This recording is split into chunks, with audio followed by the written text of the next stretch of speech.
है। वहीं 1919 में काला कानून, जिसे बिना वकील के, बिना दलील के, बिना अपील की का कानून कहा जाता है, जिसे रॉलेट एक्ट, सिडनी रॉलेट की अध्यक्षता में एक्ट बनाया जाता है, जिसमें किसी भी व्यक्ति को बिना सुनवाई किए, बिना कुछ कहे गिरफ्तार कर लिया जाता है। तो रॉलेट एक्ट आता है। इस रॉलेट एक्ट के विरोध में जलियांवाला बाग हत्याकांड हो जाता है। 13 अप्रैल का समय है, जो कि बैसाखी का दिन है। 1919 में जलियांवाला बाग हत्याकांड होता है।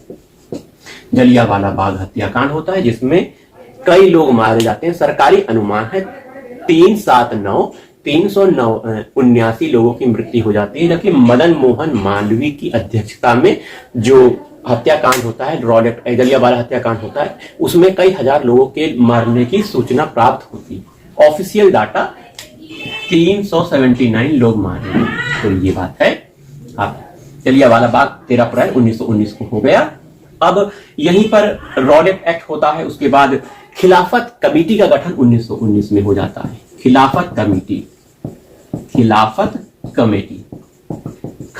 कमेटी, फिर खिलाफत आंदोलन भी चालू हो जाता है। अंग्रेजों द्वारा मुसलमानों का कुछ विरोध किया जाता है। तुर्की सुल्तान का यहाँ मामला है, मान्यता नहीं दी जाती, कुछ बातें नहीं मानी जाती, तो अंग्रेजों से मुस्लिम लोग नाराज हो जाते हैं। महात्मा गांधी देखते हैं कि यही मौका है कि मुसलमानों को अपने पक्ष में करके एक अखिल भारतीय आंदोलन प्रारंभ कर दिया जाए। तो 1920 से 1922 के समय असहयोग आंदोलन प्रारंभ किया जाता है। असहयोग आंदोलन जो होता है वह खिलाफत आंदोलन को साथ में लेकर किया जाता है महात्मा गांधी के द्वारा। तो ये असहयोग आंदोलन गांधी जी द्वारा चलाया गया प्रथम अखिल भारतीय आंदोलन। तो ये समय है 1900 आपका,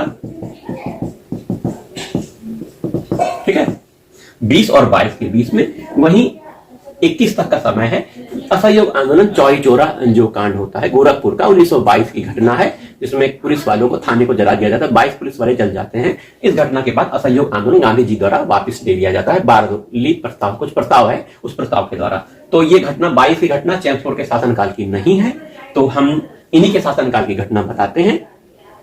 वहीं 1921 में प्रिंस ऑफ वेल्स